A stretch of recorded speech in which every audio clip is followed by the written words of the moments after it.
এই অগোছালো জীবনে আমরা প্রতিটা মানুষই কারো না কারো মুখাপেক্ষী।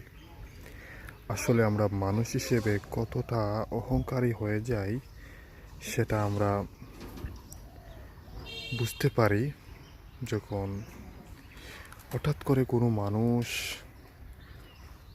যখন তার ব্যক্তিত্বটাকে উঁচু করে দেখতে শুরু করে, তখন সে ভুলে যায় যে সে একসময়ও সাধারণ ছিল। হঠাৎ করে অসাধারণ হয়ে গিয়ে অহংকারের মতো বন্ধু বান্ধব আত্মীয় স্বজন সবার সাথে সে অহংকারের মতো কাজ করে। আসলে অহংকার যে পতনের মূল, সেটা যদি সে জানতো তাহলে হয়তো সে স্বস্তি পেত।